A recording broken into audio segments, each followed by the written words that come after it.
A verdade é que aqui a gente não tem trabalhos suficientes para mostrar a real incidência da ira hospitalar. Ai, parou de mexer.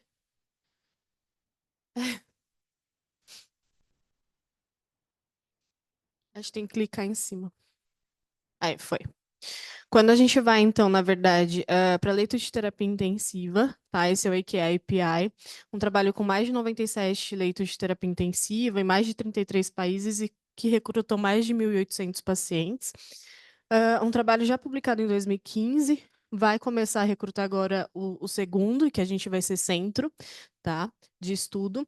A gente tem, na verdade, que a incidência de IRA é muito maior, chega a 57, quase 60% de todos os pacientes internados.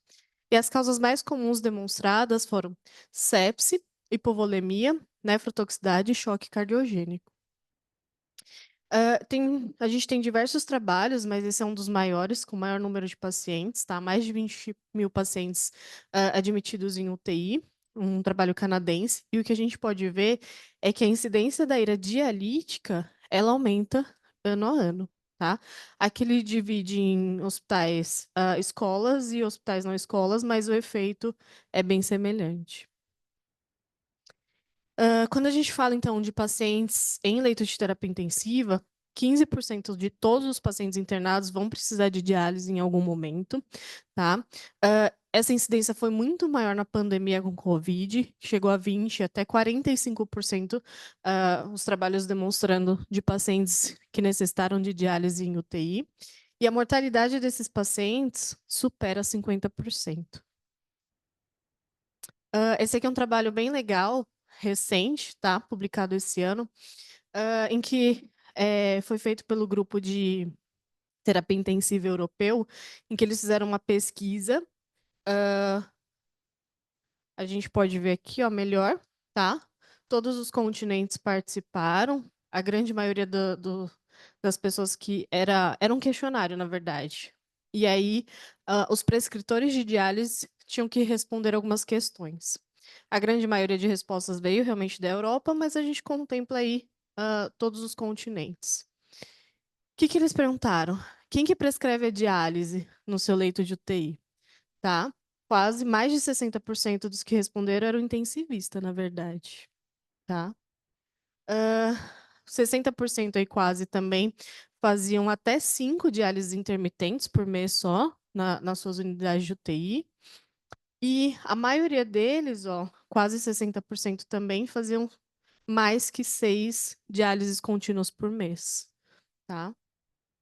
Em relação à modalidade, a maioria prefere CVV-HDF, a gente vai falar um pouquinho mais para frente de modalidade para vocês, tá? E quando questionado sobre anticoagulação regional com citrato, a maioria concorda, totalmente concorda, que a anticoagulação por citrato é a favorita para diálise contínua.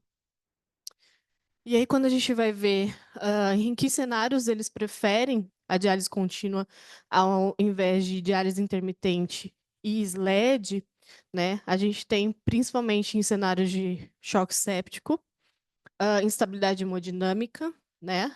ah, injúria cerebral aguda, síndrome cardiorrenal, necessidade de controle de remoção de fluidos, síndrome hepatorrenal e necessidade de controle de temperatura corporal.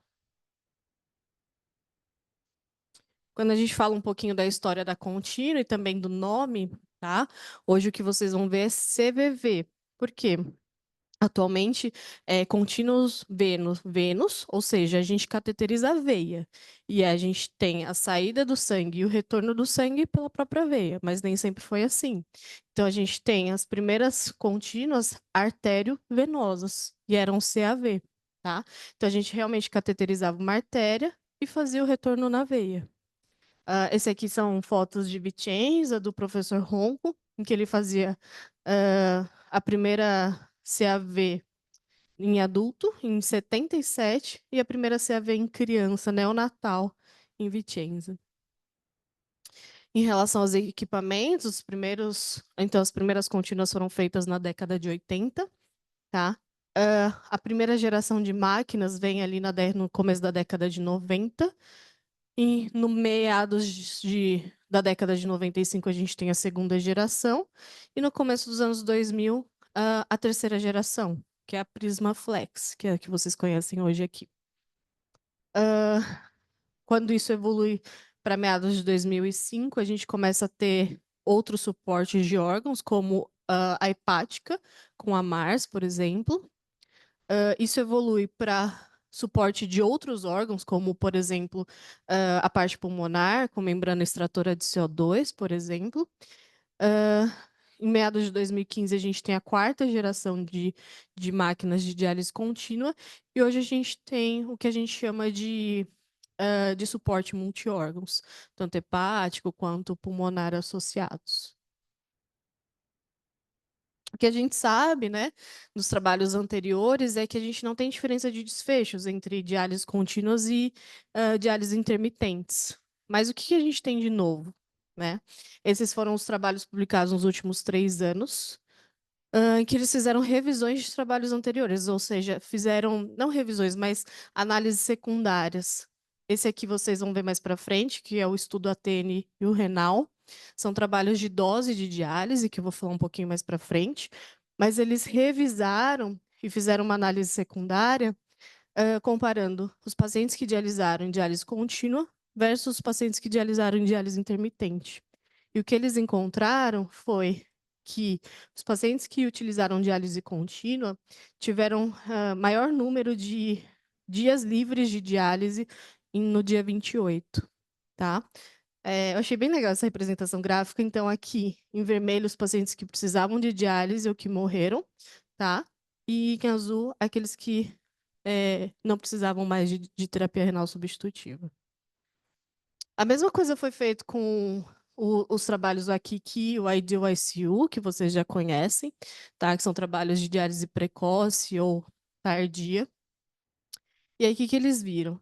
Esse trabalho, na verdade, foi melhor para pacientes em diálise intermitente, tá? Eles viram que os pacientes em diálise intermitente tinham um SOFA menor e eram um pouco mais velhos do que os pacientes em diálise contínua.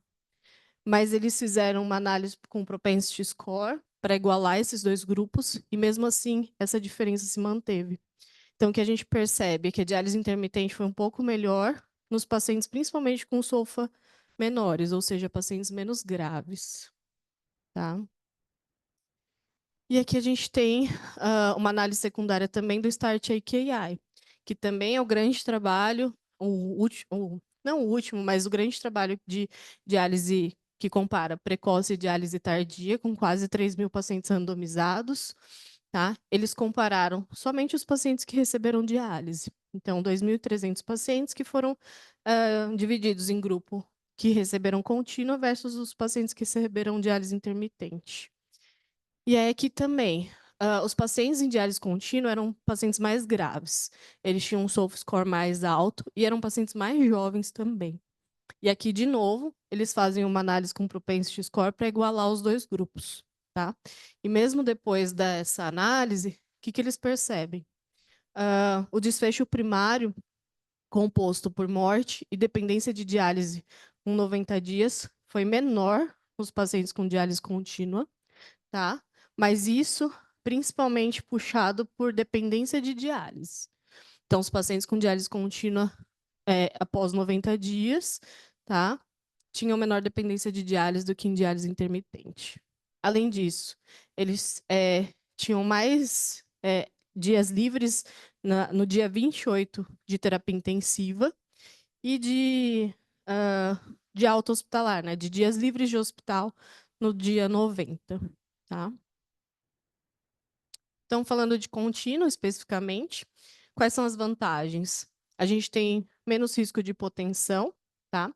Menor efeito na pressão intracraniana, melhor controle volêmico, melhor controle de solutos. Eu permito uma nutrição sem restrição de proteínas, fósforo ou potássio, e menor suporte da equipe de enfermagem da diálise, tá? Como desvantagens, eu tenho uma redução do clearance imediato, ou seja, como a gente vai mostrar mais para frente, ela é contínua. Então, se eu pegar durante todo um dia, durante toda a terapia, o clearance realmente vai ser maior. Mas se eu tiver isso por hora, o clearance inicial ali é realmente menor. Tem um aumento da necessidade de anticoagulação, porque eu fico com o equipamento e o sangue na circulação extracorpórea por muito mais tempo. Aumenta o risco de hipofosfatemia, tá?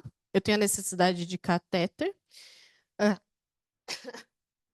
aumenta o risco de mobilização do paciente. Eu preciso de maior suporte da equipe de enfermagem da terapia intensiva, tá? E eu tenho um pouco de aumento do custo aqui do material da diálise. Então, para a gente falar do clearance entre as modalidades, acho legal porque aqui compara a dose como se fosse um KTV. Então, diálise intermitente 3 vezes por semana, que vocês já conhecem, um single pool KTV aí de 2, tá? Se a gente fizesse uma diálise mais intensa 7 vezes por semana, esse KTV chega a 5. E aí, se eu faço uma CVVH, tá? Com 35 ml quilo por hora de diálise, de dose de diálise, pré-filtro, essa dose chega a 8 e pós-filtro chega a 10. Lembrando que o rim normal tem uma dose aproximada de KTV de 16 semanal. Então, quando eu vou comparar as modalidades, de um lado eu tenho a diálise contínua, que é aquela que eu fico 24 horas por dia ligada, e do outro lado eu tenho a diálise intermitente, é aquela que vocês conhecem, então, que eu faço de 3 a 6 horas. E no meio termo ali eu tenho a diálise prolongada, tá? Ou diálise híbrida, por exemplo, que dura de 8 a 16 horas.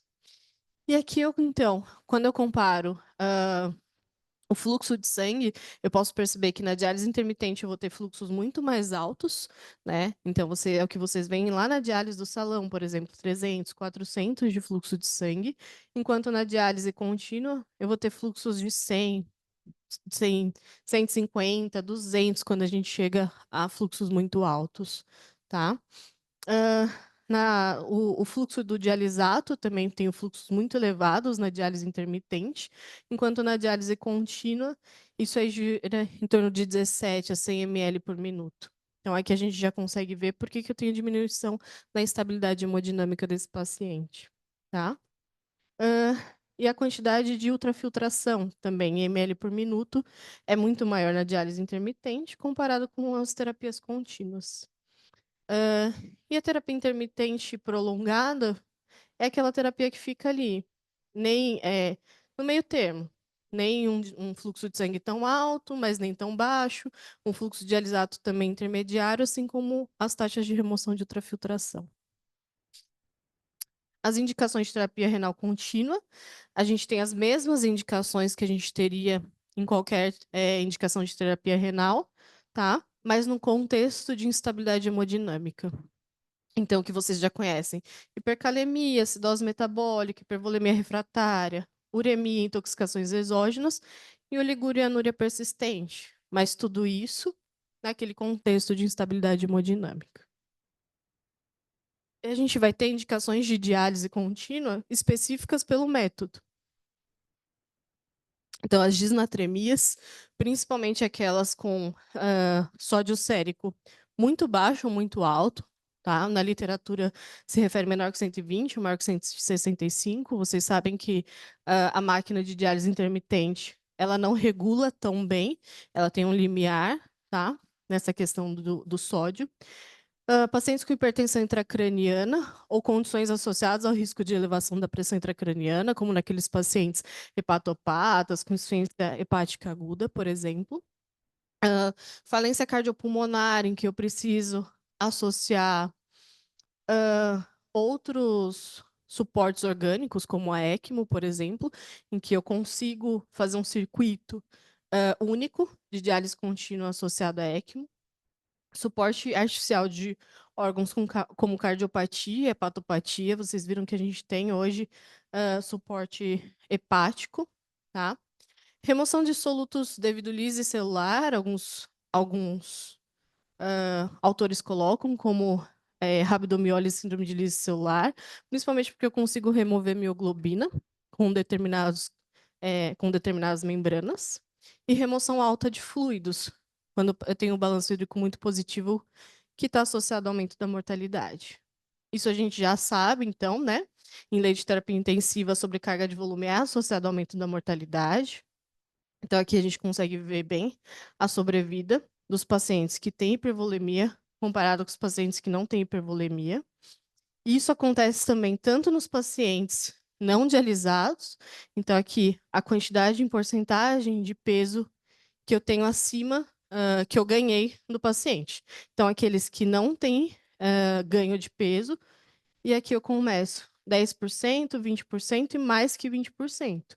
Então, vocês percebem que minha mortalidade aumenta tanto para pacientes não dialisados quanto para pacientes dialisados. E com isso, eu tenho diversos trabalhos já mostrando que é randomizados e prospectivos, que eu consigo um melhor controle de balanço hídrico com diálise contínua, tá? Então, aqui, em rosa, diálise intermitente. Então, vocês percebem que o acúmulo de fluido é muito maior ao longo dos dias com diálise intermitente, diferente do que acontece com diálise contínua. Isso aqui é o que acontece na prática. Eu dialiso num dia, eu fico zerado. No dia seguinte, eu não dialiso, em diálise intermitente, eu faço balanço hídrico positivo. Aí, no terceiro dia, eu dialiso, eu tento balanço negativo. Então, aqui eu estou sempre correndo atrás do prejuízo. Diferente de diálise contínua, tá?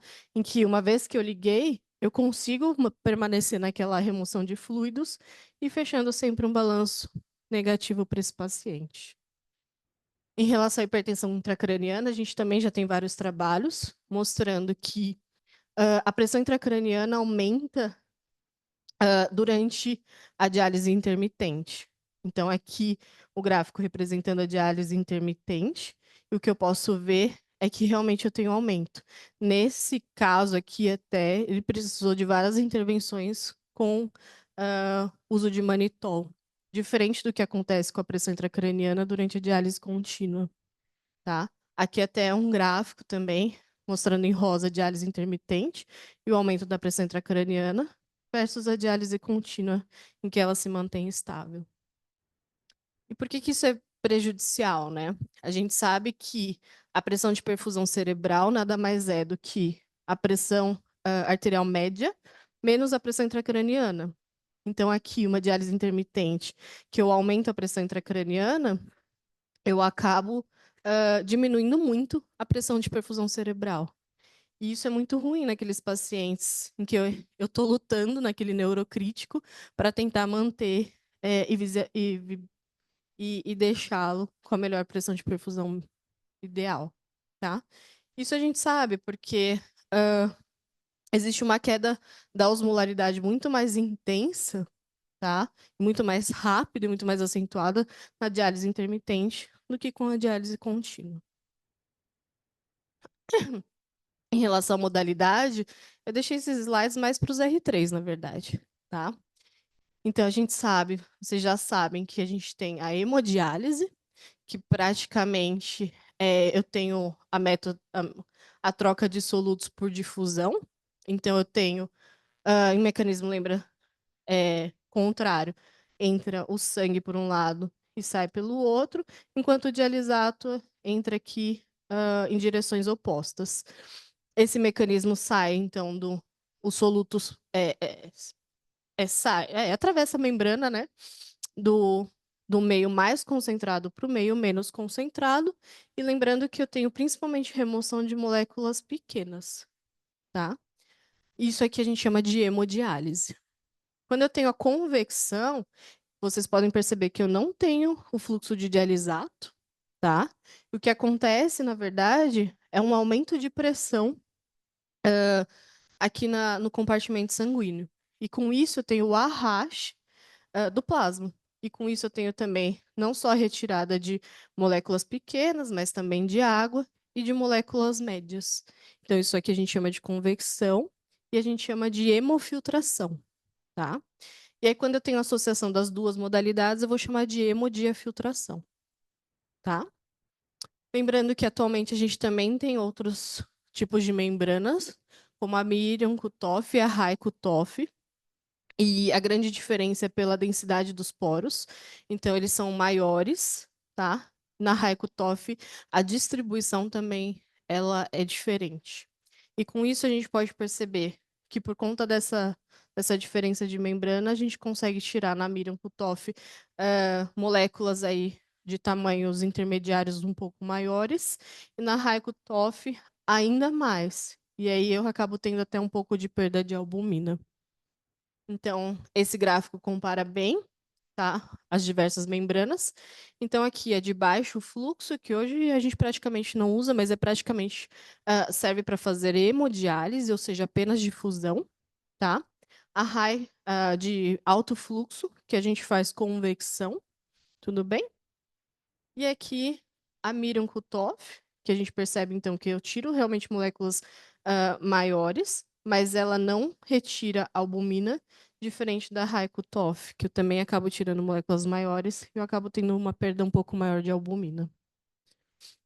Como novidade aí, eu acho que vocês já viram, na verdade, que é uma a modalidade em si não é uma novidade, mas a membrana em si é um pouco mais nova. Mas a gente tem uma terceira método de remoção de solutos, que é a adsorção, tá? O que é a adsorção? Na verdade, os solutos eles não atravessam mais a membrana, mas eles grudam, eles se fixam na membrana, tá? Essa aqui é uma membrana que tem internamente um, ela é heparinizada, então ela diminui o risco de coagulação do sistema. E ela tem esse componente, que é polietilenoimina, que é uma estrutura carregada positivamente. O que acontece? Ela é uma membrana cheia de poros, e como ela é carregada positivamente, a hora que o sangue passa por ela, ela segura. É como se as endotoxinas que são carregadas negativamente se grudassem a elas, tá? E aí, por consequência, as interleucinas acabam também sendo absorvidas ali na membrana. Esse é um trabalho, então, só para exemplificar, não é de contínua, mas que foi feito com aquela membrana de adsorção em cirurgia cardíaca. Foram randomizados quase 350 pacientes e eles fizeram terapia adsortiva durante o intraoperatório de cirurgia cardíaca, tá? E aí, o que eles viram? Que os pacientes que fizeram a terapia tiveram menor risco de ira no 7º pós-operatório, tá? Eu diminui o risco de ira em 10 dias, em 10% desses pacientes. Voltando, então, aqui para vocês entenderem como funciona o circuito. Então, na hemofiltração, ou seja, aquela que faz convecção, eu não tenho dialisato, tá? Então, o sangue sai do paciente, eu não tenho dialisato, eu retiro o efluente, que é aquele plasma com as moléculas, e devolvo para ele. Lembrando que aqui eu retiro uma grande quantidade de plasma para dar uma dose de diálise adequada. Então, eu tenho que devolver esse fluido, seja do modo pré-filtro ou pós-filtro, tá? Quando eu faço hemodiálise, então, esse daqui eu acho que é mais fácil, vocês têm mais no dia a dia. Então, eu retiro o sangue, passo ali no filtro, em que eu tenho dialisato em sentido contrário, tá? Para remoção de moléculas e devolvo para o paciente. E quando eu tenho a hemodiafiltração, é aquela que eu estou associando os dois métodos. Então, eu retiro o sangue, eu tenho o dialisato passando, mas esse efluente também, eu estou retirando uma quantidade maior, e aí eu tenho que repor, sendo pré ou pós-filtro.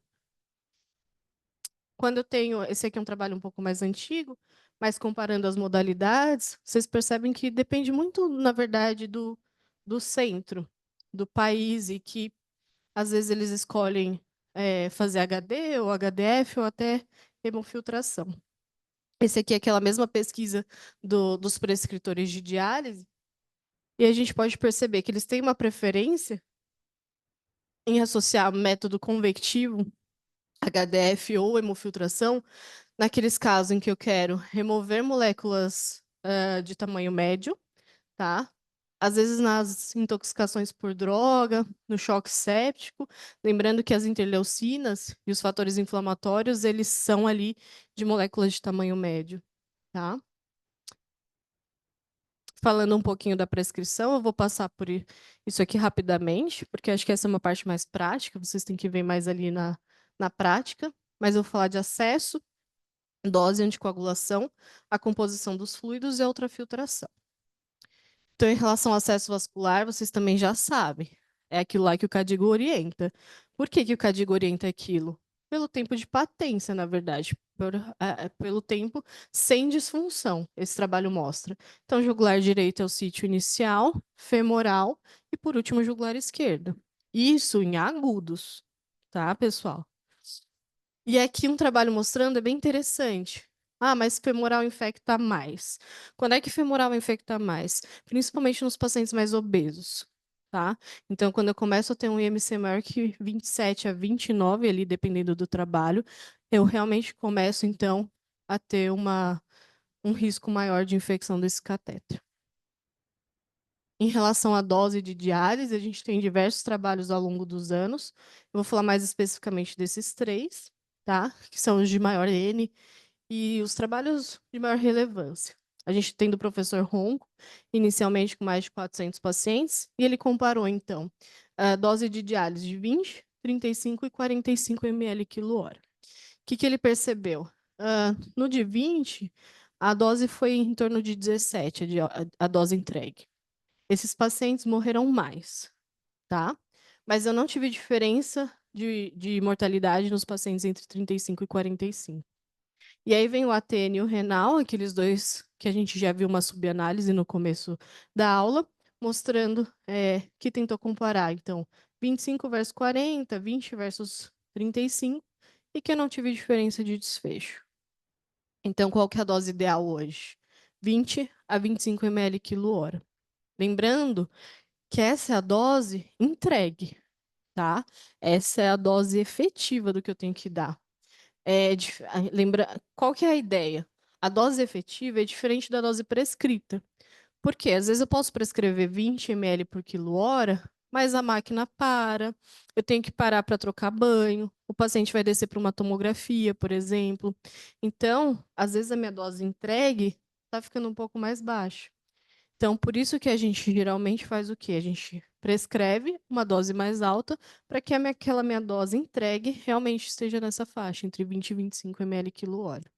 Lembrando que menos que isso eu aumento a mortalidade e mais do que isso eu não tenho diferença. Em relação à anticoagulação, então, esse aqui é um trabalho bem legal. E aí é o que a maioria dos trabalhos mostram, tá? O meu filtro, o meu circuito dura mais com citrato regional, comparando ao sistema com heparina, tá? E quando eu vejo o desfecho mortalidade, eu não tenho diferença se eu utilizar heparina ou anticoagulação regional com citrato. Aquele mesmo trabalho, então, de novo, tá? Que pesquisa e discute com os prescritores de diálise, eles têm uma preferência realmente por anticoagulação regional por citrato. Eles acham que é mais seguro, tá? É a anticoagulação preferida dessa pesquisa. Realmente mantém a patência do filtro por mais tempo do que a heparina, só que tem os poréns. Não é mais fácil de manejar do que heparina. Realmente eu tenho uma dificuldade um pouco maior com esse protocolo, tá?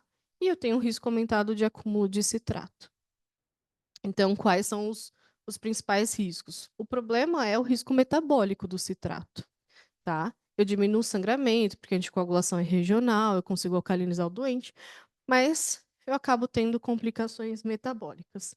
Eu não vou demorar muito, porque vocês tiveram uma aula só de anticoagulação com citrato, né? Mas aí o risco é excesso de citrato, toxicidade pelo citrato e deficiência do citrato, que acaba aumentando o risco de coagulação do sistema. Em relação à composição de fluidos, isso aqui também eu acho que é melhor vocês fazerem os cálculos e tudo na prática, mas a gente tem aqui, no Brasil, praticamente a gente usa 3 tipos de citrato, que é o citrato a 4%, o ACD, que é 2,2%, e o Regiocit, que é o citrato a 0,5%. Na instituição, a gente tem o 4% e o 0,5% para usar nas terapias contínuas. E os diversos tipos de banhos, na verdade. e aí cada um com seus componentes, e a gente acrescenta de acordo com o que a gente precisa na terapia individualizada. Em relação à ultrafiltração, aqui a gente tem uma grande dificuldade, porque os trabalhos, eles são muito poucos, na verdade. Isso aqui, essa taxa aqui de 1 a 1,75 como zona de segurança, vem, na verdade, do trabalho do renal.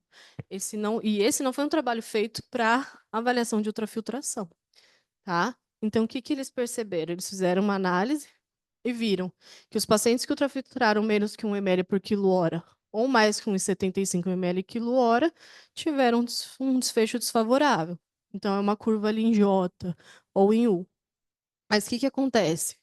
Essa análise, ela não leva em conta o balanço hídrico dos pacientes.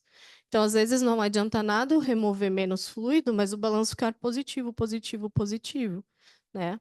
Então, isso é um trabalho que ainda falta na literatura.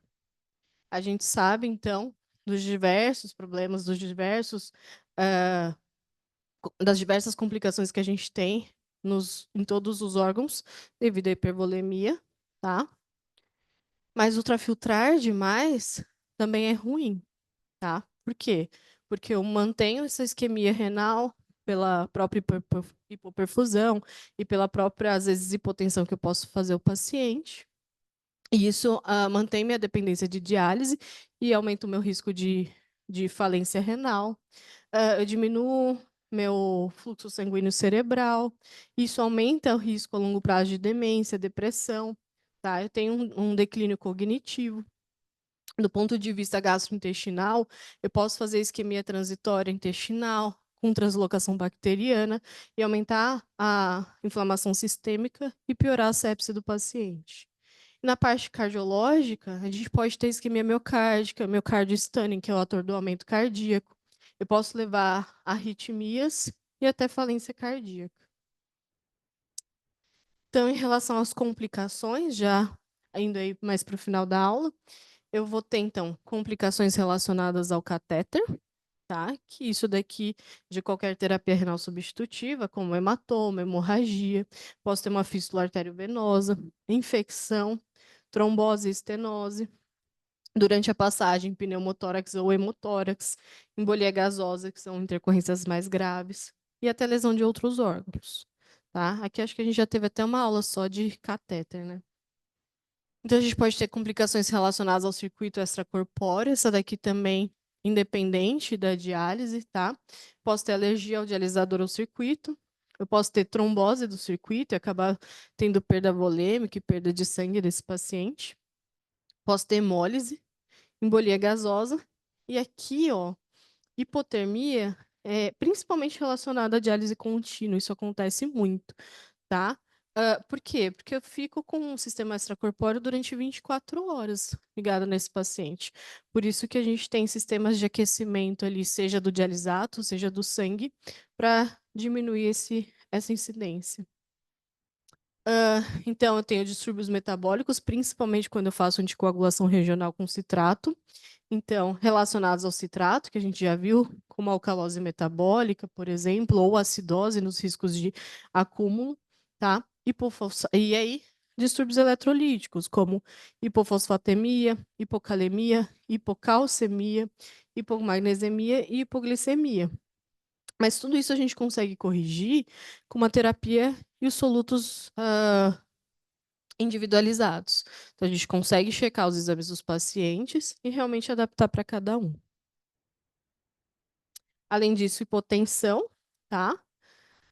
Que a gente viu que é muito menor na diálise contínua, mas pode acontecer.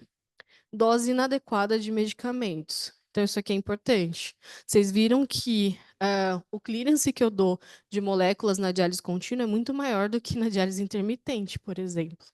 Então, aqui, por exemplo, eu tenho que ajustar minha dose de antibiótico para esses pacientes. Não adianta nada eu dar uma terapia de suporte nesse nível e não dar antibiótico suficiente. Aí o paciente vai acabar morrendo por sepse, que eu não estou tratando, tá?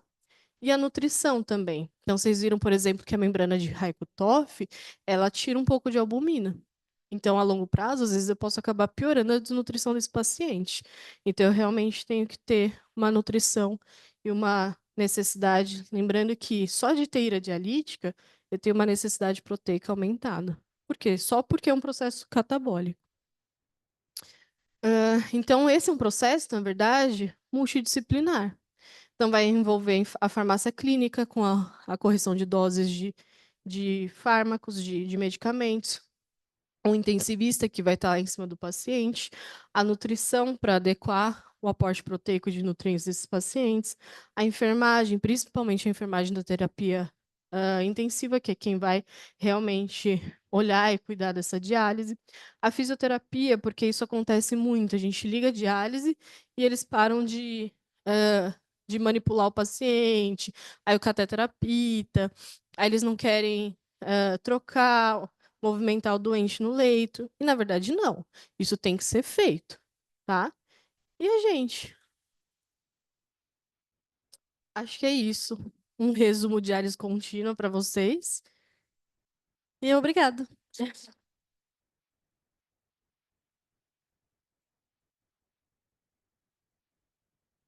E aí? Dúvidas? Pode falar.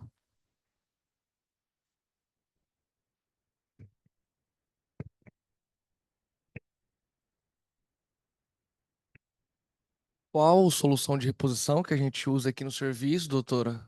Que daqueles que a senhora mostrou, quais são, qual que a gente usa?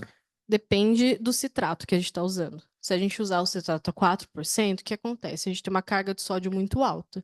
Então, a gente usa a solução que a gente faz. Vem com 105 de sódio e a gente acaba construindo.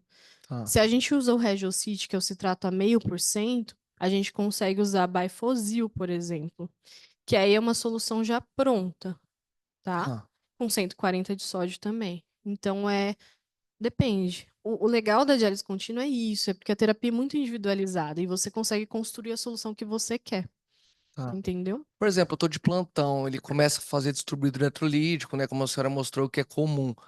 Dá para alterar no meio do. Não é comum, mas pode acontecer. É, é. Entendi. Mas aí, como que eu Você faço pode mudar, sim. Tanto é que quando eu tenho muita alteração eletrolítica, às vezes a gente repete 6, 12 horas depois do início da terapia, tá?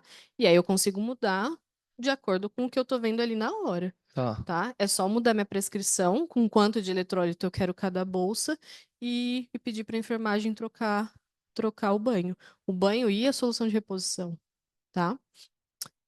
É que a gente não tem a farmácia de manipulação do banho aqui. Mas tem centros que a própria farmácia manipula o banho do jeito que ela quer. Então, assim, eu quero um fósforo a 2,3. A farmácia sai com fósforo a 2,3, por exemplo, entendeu? Então, depende muito. E isso aqui a gente acaba tendo só que adicionar no banho, bom, tá? obrigado.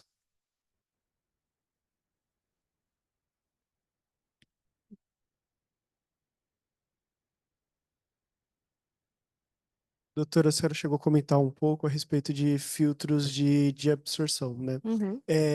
Tem alguma fórmula, alguma coisa igual a gente usa com filtro normal para ver a patência de absorção ou não? Não, a gente sabe que eles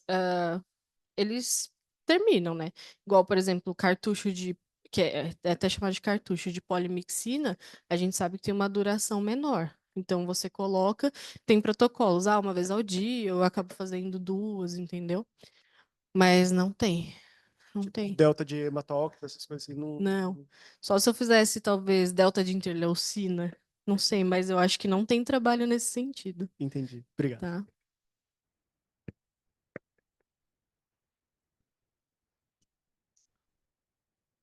Mais alguém? Tá. Lembrando que a gente usa para contínua. A gente usa de alto fluxo. Ah, aqui a gente usa não é a Oxide, não é a de adsorção, tá? A gente acaba usando uma de alto fluxo. E aí você pode prescrever qualquer modalidade que você quiser, sendo hemodiálise, hemofiltração ou hemodiafiltração, tá?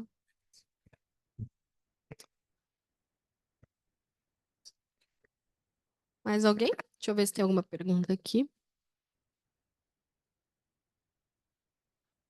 Acho que não. Então tá bom, claro. Da pediatria. Eu queria saber se tem alguma experiência aqui local, ou vocês têm experiências com adulto com o Mars, e se vocês estão usando também o SPAD, que eles chamam para fazer a parte hepática também. Mars não. A gente nem tem o equipamento. Eu acho que tem 2 ou 3 centros no Brasil só hoje que mantém o equipamento de Mars. Mas SPAD é factível. O problema é que a gente precisa de albumina, né?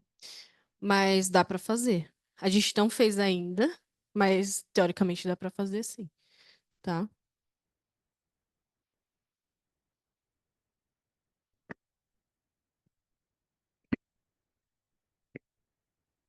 Paciente com hipercalcemia, a gente vai usar uma dose maior de citrato? Sim. Pelo nosso protocolo, que está sendo finalizado, na verdade já tem o protocolo, mas eu estou mudando algumas coisinhas só. E a gente aumenta a dose de citrato e diminui a dose inicial do cálcio, de reposição de cálcio, tá? Então, dependendo se eu tenho, por exemplo, hipocalcemia, eu vou fazer o contrário, eu diminuo a dose de citrato e aumento um pouco a reposição de cálcio, tá? E aí eu doso a cada. Eu posso dosar antes até. Eu estou com medo de risco de alteração de cálcio. Ao invés de esperar 6 horas, dosa com 3, 4 horas, por exemplo. Tá? Tudo bem? Dúvidas? Obrigada.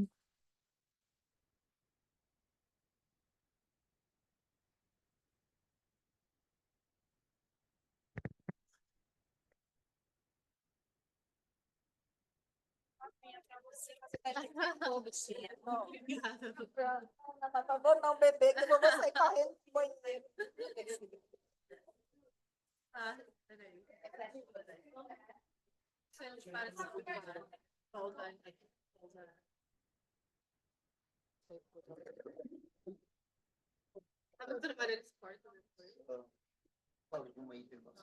Então seria melhor continuar.